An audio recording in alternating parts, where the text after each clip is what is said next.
Installation of Linux. Well, it's time to walk you through the installation of the Linux operating system. What you need to know first is that the install program runs within Linux itself.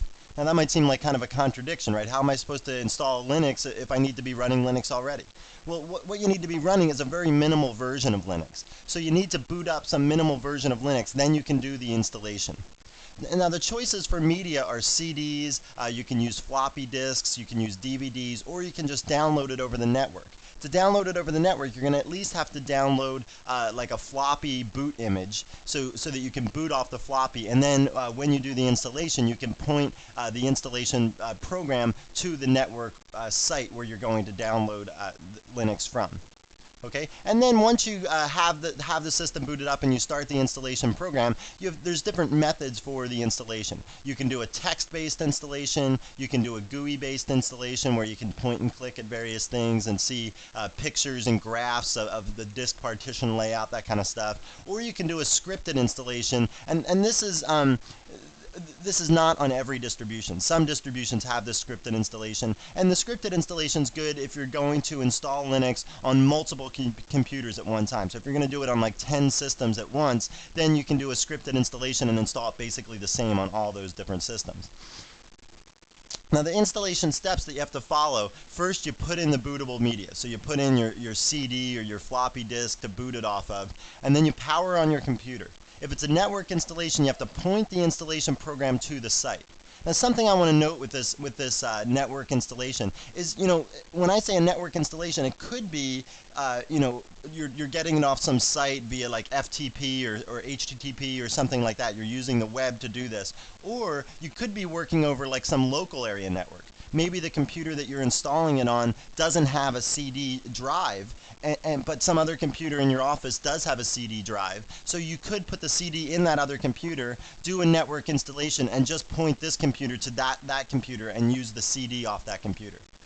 The network installations are definitely the trickiest sort of installations. They, if the network goes down, you've got to start all over, and it's just a little bit trickier. You've got to enter more information. So the network installation is probably not for the novice user. Okay, if you've already used Linux before, then a network install can work perfectly fine. So if you're not doing a network install, you get to choose between a text-based installation program or a GUI-based installation program. Let me just go back to that previous slide here. So if you think you don't want to spend money to buy a CD or something like that, I showed you before where you can download CD images and burn them. If you don't have a fast network connection or a CD burner, that's not going to work for you. But on that same site where I showed you where you could download CD images, like linuxiso.org it was called. You can also buy distributions, like CD distributions, very bare bones distributions with no manuals, for like $2, okay, or $3 or something like that. So this is a good option, even if you don't want to spend a lot of money. $3 is not that much of an investment for an operating system, you have to admit. So if you think you just want to do it for free and do it over the network, and you're a novice, that might not be the way to go, and it might be better to get one of those $3 bare bones distributions to start with. Okay, so that's our installation procedure. We're going to put in a bootable media. I'm going to boot it off CD, and we're going to boot Red Hat Linux. I'll power on the computer, and then I'll walk you through the process. I'll actually do a text-based installation just because I think that's more standard. Your video card might not support a GUI-based installation, so I'll just walk you through the text-based installation. The GUI-based installation is basically the same. You're just going to be able to point and click instead of using the up arrow and down arrow to do selections, that kind of stuff. So let's get started. So once I put the CD into my computer and I power it on, this is the very first screen that I see. If I want to install Red Hat Linux in graphical mode, I can just hit enter here. If I want to install in text mode, I'll type text and it'll show up down here at the boot prompt, and again I hit enter to do a text mode installation. We're going to do a text mode installation just because every version of Linux comes with a text mode installation. Text mode will work no matter what kind of video card you have, okay? And you can follow right along. If you want to do a graphical mode installation and follow right along, you can, because the information that we enter is going to be exactly the same. The only difference difference is the interface. In text mode installation, I'm going to use the up arrow and down arrow to select certain items. And in graphical mode, you can just point and click, that kind of thing. Okay, and you can see in Red Hat, they've got all sorts of different modes. They have expert mode, they have Linux rescue mode, and what this means is if you've already installed Linux before, and now for some reason Linux doesn't boot anymore because your hard disk has some error on it or something like that, then you can boot into Linux rescue mode and maybe fix your hard disk, hopefully, and retain all that information you had before. So what I'm going to do here is just walk you through a whole series of screenshots of the installation process instead of showing you live video. And the reason I don't want to show you live video is just because during the installation process, you know, the resolution changes and things flicker and stuff, and it just doesn't look good on the live video. So I'm just going to walk you through screenshots of every step along the way of the installation, and I'm not going to skip any steps at all. Okay, so what we're going to do here is we're going to type text down at the boot prompt. And then once I type text, I'm going to hit enter, and we're going to start the process of the installation. So the installation's starting, the system's booting up. You can see I'm loading drivers now. And then the first thing that we have to actually answer, a question that we have to answer, is what language would you like to use during the installation process? Okay, so this is the classic sort of, or the standard kind of screen that we're going to see in the text mode installation process. Okay, and you can see down here there's a legend. F1 for help at any time. Tab to move between elements. So if I hit tab now, OK would highlight. If I hit tab again, back would highlight. If I hit tab again, OK would highlight again. All right, and then once I have the proper things highlighted, I hit the space bar to actually select that. And to select between languages here, I can just use the up arrow and the down arrow to move between the various languages. All right, so I'm just going to hit tab to highlight OK and then hit space bar to move on. Now the next question we have to answer is what model keyboard is attached to our computer. And there I'm just going to pick US. Again, I'm going to hit tab to highlight OK and hit space bar to select it.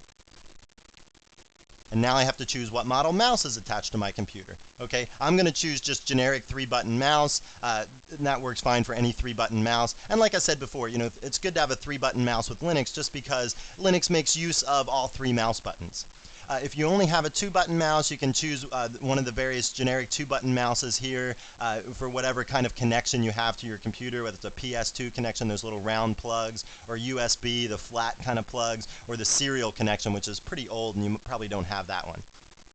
If you want to choose your actual brand of mouse, you can scroll down and choose Logitech or whatever kind of mouse you have. If you do have a 2-button mouse, you know, choose whatever one you want, but make sure you highlight or select the emulate 3 buttons here. Highlight that and then hit spacebar to select it, and then tab down to OK and hit spacebar again to move on. And now it says, welcome to Red Hat Linux. We're about to start the actual installation process. We've booted up the basic version of Linux, we've answered the pre-installation questions, and now we can actually do the real installation of Red Hat. Again, I'm going to tab to highlight OK, and it looks like that, and then I'll just hit spacebar to select. The next question that's asked of us is, what type of system would you like to install? So we can do a workstation installation for some kind of a desktop computer. We can do a server installation, obviously, for a server. We can do a laptop installation, obviously, for a laptop. And installing Linux on a laptop is a little tricky, and there's some special nuances there that you have to worry about, and the laptop installation is going to guide you through those. And then there's a custom installation and an upgrade existing system installation. We're going to do the custom installation, and we could do a server installation or workstation installation, but those installations make a lot of assumptions about what kind of software you want on your system, and I'd rather just guide you through the whole process and tell you, talk about all those choices with you so you can get exactly the kind of software that you want on your particular computer. So I'm just going to select OK here and move on. And then the next process is partitioning our disk. So Red Hat gives us the option of doing an auto partition. And what this is going to do is it's going to do a basic partitioning scheme, kind of like what I showed you in the last video with just a few partitions. If you want to partition the disk yourself, you can use Disk Druid or fdisk to do that. Fdisk is kind of like the Windows program fdisk, so if you've used that before, this is pretty similar. Otherwise, if you're not familiar with fdisk, you should just use Disk Druid because it's a little bit nicer and it'll guide you through that process a little more easily. So I'm just going to choose auto partition here, so I'm going to hit the spacebar and move on. And now it comes up with this warning. It says the partition table on device SDA was unreadable. Well, the reason it's unreadable is because this is a brand new disk and I'm installing Linux from scratch on this computer. Okay, so the partition table on device SDA was unreadable because it's not there. So it says to create new partitions, it must be initialized, causing the loss of all data on this drive. All right, so would you like to initialize this drive? We'll say yes and move on. And now it says, it asks a question about how much of the disk is really being initialized. So say you have a dual boot system. Say you have Windows and you want to also dual boot Linux. Well, what you can do there is before you ever get to this installation process, you should partition your disk up to give Linux a big chunk of your disk. And in that case, you could say remove all Linux partitions on this system. If it's just a clean disk and you're just installing it from scratch, just say remove all partitions on this system. And then it says down here, which drives do you want to use for this installation? If we had multiple drives, they would all be listed here. We only have one drive on my computer, so I'm just going to say that. Click OK and move on. And now I come up with this other thing. Warning, warning, warning. You have selected to remove all Linux partitions and all data on them on the following drives. Are you sure you want to do this? It defaults to no. Just tab over to yes and hit spacebar to select that. And now you can see the partitioning scheme that it's chosen for us. Okay, so here's the /dev/SDA device. So first, before we discuss this, let's just talk about the /dev directory for a couple seconds. So the SDA device, this SCSI disk, is going to house all the various directories of Linux, the /home directory and the /boot directory and all that stuff. But SDA itself is an entry in a directory on the SDA disk, okay? The /dev directory just holds one entry for every single device, every partition, all the various devices on the system have an entry in the /dev directory. And this is just like a placeholder. It just kind of keeps track of some information about the various devices. And SDA holds information about itself, okay? So that might seem kind of confusing at first, but don't worry too much about it. Then you can see here all the various partitions on the SDA disk are listed here. So SDA, remember, is the first SCSI disk. SDA1 is the first partition on the first SCSI disk. SDA2 is the second partition on that disk. SDA3 is the third partition, and so on. Then over here, you can see what is actually on each partition. So you can see here the /boot directory is what's contained in partition 1. And you can also see it's 47 megabytes large. Then the / partition is on partition 2, or the / directory is on partition 2, and the / directory just refers to every directory in the computer except for /boot, because that's been explicitly put into partition 1. And then you can see here the third partition is the swap partition, and that's 509 megabytes large. And we talked about what the swap partition was in the last video. You can also see that everything else in the system, the / directory here, is taking 3,500 megabytes, which is like about 3.5 gigabytes. Okay, so there's our partitioning scheme. If it's okay, you can just select OK and move on. If you want to edit something there, you can do that. If you want to go back and just do the partitioning yourself, if you decided after you see this you don't like it and you want to do it yourself, you can hit back and go back and do it yourself. All right, so there's the partitioning scheme that we're going to use. I'm just going to click OK and move on. The next question it asks us is, which bootloader would you like to use? The default bootloader for Red Hat is the GRUB bootloader, which just stands for the Grand Unified Bootloader. That's a good acronym. And this is the default for Red Hat. That works perfectly well. You could also use Lilo as your bootloader. We're going to talk about Lilo in a later video, but for right now I'm just going to use GRUB and move on here. Then it says, where do you want to install the bootloader? One choice is the master boot record. If you're just booting Linux on your system, if that's the only operating system on your computer, then the master boot record's the place to put it. If you're going to dual boot various operating systems, then you can put it in the first sector of the boot partition, and when you turn on your computer, you'll have a choice of what operating system you boot. And then if you choose Linux, then it's going to go to the first sector of the boot partition and boot from there. The next option is a very advanced option. It's the Bootloader Configuration option. Here what you can do is, if you need to pass special options to the kernel, you can write them here, and you know, then they'll be executed when the system boots up. Like I said, this is a very advanced option. I'm just going to leave all this stuff blank and hit OK and move on. And now we've got our bootloader configuration screen. Basically, if you have multiple operating systems, you can list them out here, so then when your system starts up, you can choose between any of these operating systems to boot. We just have Linux on this computer, so I'm just going to hit OK again and move on. And now another option is to use a password for the bootloader. So here, if you want to use a GRUB password, and the only time you do this is in some sort of high security situation. Because if you don't have a GRUB password, what can happen is, you know, somebody could, a very knowledgeable person could reboot your system, try and like pass some certain options to the kernel to then gain access to your computer as like a root user. Okay, so if you want to prevent that, select this by hitting the space bar to use a GRUB password. Type in the bootloader password and then type it in again to confirm it. And then the next screen is network configuration. We're going to talk all about configuring a network in some later video. If you know what you're doing here, you can fill this in. Basically, there's two choices. There's either a dynamic configuration or a static configuration. A dynamic configuration is the case when your ISP doesn't give you a static IP address. You get a different IP address every time you log on to the network. Okay, if that's the case, then you star this. If that's not the case, then if you actually do have a static IP address, you can write the static IP address here, write your subnet mask here, write your default gateway here, and your name servers here. All right, but like I said, we're going to talk all about network configuration 5 videos down the road or so. And the next option is a firewall configuration.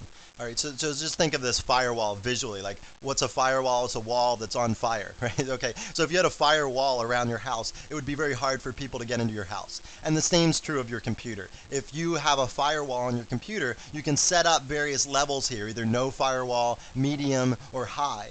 And in that case, you know, it just restricts the access to your computer over the network.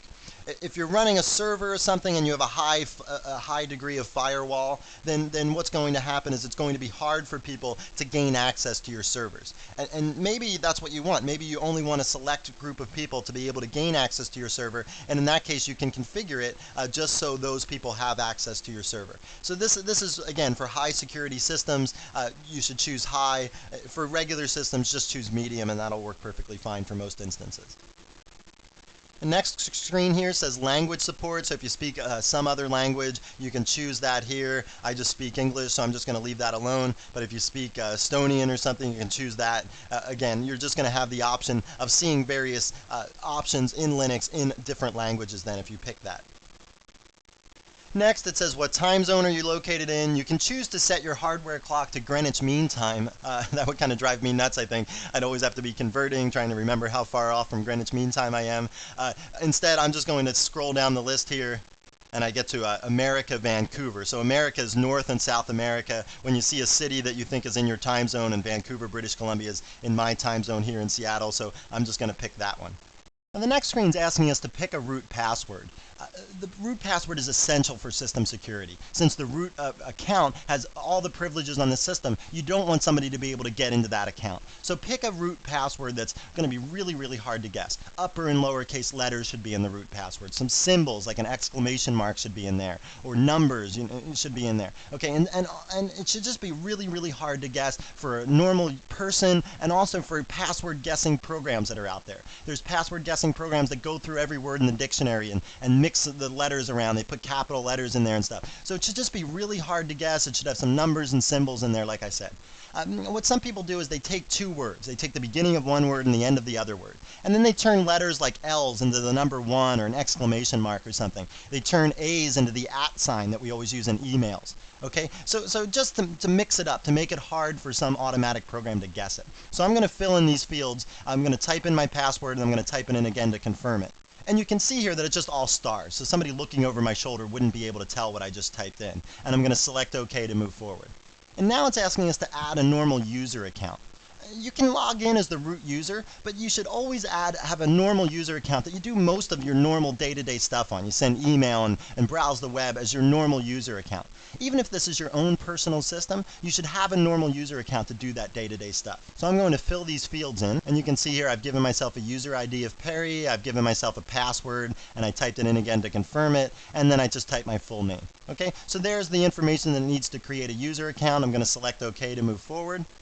And now this is the user account setup page. It tells me what accounts I've added already. If I want to add more accounts, I can select add here, but I'll show you how to add more accounts later when we talk about user administration in Linux. You'll be able to add all the accounts that you want to. For right now, I'm just going to select OK to move forward. And now this page is all about authentication configuration. The first two things here have been selected by Red Hat already. Use shadow passwords and enable MD5 passwords. We'll talk about this more when we talk about user administration, but for right now, let me just tell you that shadow passwords, what that means is that the passwords are going to be stored in a separate file all by themselves. And enable MD5 password says that those passwords that are stored in the shadow file are encrypted by the MD5 hash function. And the MD5 hash function is just a way to encrypt passwords that's proven to be really, really solid. solid. Even if I showed you the encrypted password, you wouldn't be able to decrypt it. Even if you had the most powerful computers in the world on your side, it would take you years and years and years to decrypt that password. And hopefully by that time somebody's changed the password. So your decryption won't do any good anyway. Okay, so that just adds an extra level of security to regular systems. Now this stuff down here adds extra levels of security to network systems. So if you're in some office or some organization where you have lots of Linux computers all networked together, that's where these things come into play. NIS is the name information server. Basically, this allows someone to sit at any computer in the organization, sit down, type their username and their password, and it's just going to look like they're at their normal computer. Everything's going to kind of be the same. They're going to be using the same username, the same password. They're going to have the same files available to them, that kind of stuff. LDAP is the Lightweight Directory Access Protocol. So this is if you want to have some directory information in your organization, like you want to have people's usernames, what projects they're working on, their phone number, that kind of stuff. And this is going to serve that up in a secure way. And then there's Kerberos. Again, in a networked environment, if you need to log on to some other system in the network, and you need to type a password to log on to that system, your password's going to travel over the network unencrypted. And there's things out there called packet sniffers that can read the stuff traveling by on the network, and if they saw your password, they'd be able to log into your account and delete your files and things like that. But if you have Kerberos installed on your system, that's not going to happen, because the password's going to travel over the network in an encrypted fashion. So people could see it, but it's going to be the same thing as above here. It's an encrypted password, and for them to decrypt it, it's going to take them years and years of work. Okay, so there's the authentication configuration stuff. I don't have a networked environment for my computer, so I'm just going to pick these two upper ones. Next page, we get to pick the packages to install on our system, all the various software for the tools that we want. And you can see here the total install size is 827 megabytes for all the various packages that they've picked by default. And you can see which ones they picked by default. They're represented by the stars in this column. Okay, so they've picked basically very standard stuff: printing support, X Windows support. Here they picked the GNOME desktop environment. They didn't pick KDE. Red Hat uses GNOME by default. Other versions of Linux use KDE. You can pick them both and then just decide which one you like better. There's sound and multimedia support, network support. On the next page here, there's dial-up support, messaging, and web tools. If you do graphics design, you might want graphics and image manipulation software. Install that package. Then there's a bunch of servers here. News server, NFS file server. This just stands for the networked file system that we'll talk about later. Windows file server. You can use a Linux box as a Windows file server. Anonymous FTP server, SQL database server. These are all choices for you as well. On the next page here, you can see web servers, router and firewall software, all sorts of stuff. There's the Emacs editor that I really like, so I'm going to pick that package. And you can see I pick it, now a star shows up in that column, and also my install size jumps from 827 up to 862 megabytes. Okay, so let's see what's on the last page here of the package group selection. And on this page, you see some other stuff. There's software development tools, so if you want to write code in C or C++ or something, you should install that package. And then the very last thing here is just everything. This might be a little overkill. I mean, you're probably not going to need every single package on this system. Are you really going to do Linux kernel development, that kind of stuff? And this is not your only chance to install software, so don't feel like you need to install everything right now. You can always install software later, and I'll show you in a later video how to do that. All right, so I'm going to select OK here and move forward. And now it's time to configure my video card. You can see here under video card it says unknown card, video RAM is 1024. So 1024 kilobytes, which is like 1 megabyte, is what this is referring to. So Linux is not very good at probing hardware and determining what hardware you have plugged into your system. It's not as good as the Macintosh or Windows operating system at that. Okay, so what I'm going to do is just select change over here and just go in and down a list and pick my video card out manually. So here I've paged down with the down arrow key and I got to my video card, which was the NVIDIA GeForce 3 video card. So I'm going to select OK and go back to that previous screen. So that took me back to this previous screen, and now you can see the video card is filled in. NVIDIA GeForce 3 is filled in, but it still says 1024 kilobytes, which is 1 megabyte, but my computer, my video card's got 64 megabytes of RAM. So I'm going to select change here again and pick out the amount of RAM for my video card. So this took me to the video RAM screen. It starts at 1024. I'll just hit the down arrow until I get down to 64 megabytes. And here, 65,536 kilobytes is equal to 64 megabytes. So I'm going to select that and hit OK and move on. And now it's telling me the installation is ready to begin. It also tells me that a complete log of the installation will be in /temp/install.log after rebooting the system. All right, so I think it's a good idea to keep that file, because later you're going to want to determine, oh, did I really install that software? I don't really remember. And then you can just look at your install.log to see if you installed something already. You don't want to install it twice, and if you already installed it, you want to just know where it is and that kind of thing. So this is going to give you this is going to be a good reference source and keep track of some information from the install process for you. So I'm just going to select OK and start out the installation here. And the first step in the installation is formatting the file system. Okay, so this is the first step in the installation. Now the installation has officially begun. Well, now we get the rewards for all the answering all those questions and stuff. We get to kind of kick back now and watch the operating system install in front of our eyes. The first thing that happens here, it says transferring the install image to the hard drive. And then it starts installing all those packages that we asked it to install. It installs all the packages we asked it to install and also all the things those packages depend on. You can see here it's installing the GNU libc libraries. Now it's installing shadow utils, which are utilities for managing accounts and shadow password files. Now it's installing sendmail, which is a mail transport agent. And eventually, if you install enough software that couldn't fit all on the first disk of the distribution, it'll come along and say insert disk 2 to continue. Okay, so I'm just going to hit spacebar here to select that. And now it's on to installing libraries for the Emacs editor. And now it's done installing the packages. I didn't show you a screenshot of every single package being installed. They're basically all the same, and some of them take under a second, so I couldn't even grab them on the screenshot. I'm not that quick. But now it's performing a post-install configuration. And now you have the choice of creating a custom boot disk for your system. So basically what this is if your hard disk ever gets corrupted and Linux is not able to boot, either because some critical file is corrupted or the first piece of the hard disk is corrupted where the master boot record sits, if something like that gets corrupted, you're going to want an emergency boot disk so you can boot your operating system, and ideally you'll be able to fix those problems that are on your hard disk, and you'll retain all the information that you used to have. Okay, so I think yes is the right choice to make here. Stick a floppy into your floppy drive and create one of these custom boot disks. And now we've got to configure our monitor. And just like for our video card, it wasn't really able to recognize our monitor. It just says generic standard VGA monitor. I'm going to select change here and go into a list and actually pick my monitor manually out of the list. So I page down here with the down arrow key, and I got it down here to my monitor, which is the Philips 107S. So I select OK here and I get kicked back to that previous screen. And now here on the previous screen you can see it's filled in Philips 107S under monitor now. And it's also filled in the horizontal and vertical refresh rates. So I'm going to select OK and move forward. And now it's asking me to customize my X Windows configuration. It's asking for the color depth, the resolution, the default desktop is GNOME, the default login, whether it should be graphical or text. So I like all this, so I'm just going to select OK.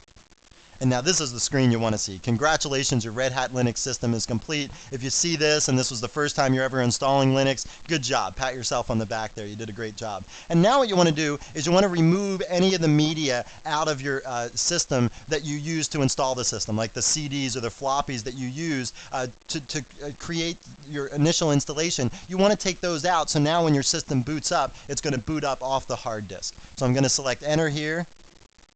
And now I have it says up here grub version 0.90, and now I can boot Red Hat Linux. And you can see here it says the highlighted entry will boot automatically in 6 seconds, or you can just hit enter to boot the one that's selected right now. And now the system's booting up and we're getting messages from the system boot process. More things are booting up. You can see various things as they come up, mounting the proc file system, activating the swap partition. Everything that says OK here has come up successfully. And you can just see more and more stuff is saying OK as we work down. And finally, you get the login screen. So your login screen might not look exactly like this if you don't have Red Hat, but the point here is you type in your username, then you type in your password, and you should be logged onto your system as the normal user. Good job. Well, this wraps up our installation of Linux video. Basically, I just walked you through the installation process of Red Hat Linux, installing it off of a CD using the text mode interface. But if you're installing some other version of Linux, or you're installing it with the GUI interface instead of the text interface, it's going to be basically the same. Maybe some other distribution distribution is going to ask you the questions in a different order or something. But if you watch this video through once and then you go to do your installation, you should be perfectly prepared. And the text mode interface is what I was showing you here, but the graphical interface is going to be pretty simple, and it's going to, like I said, all the questions are going to be the same, just the interface is going to be different, but it's going to be simple enough that you'll be able to pick it up right away. Well, good job installing Linux if you've already done it. If not, good luck installing it, and I hope you found this nugget informative, and thanks for viewing.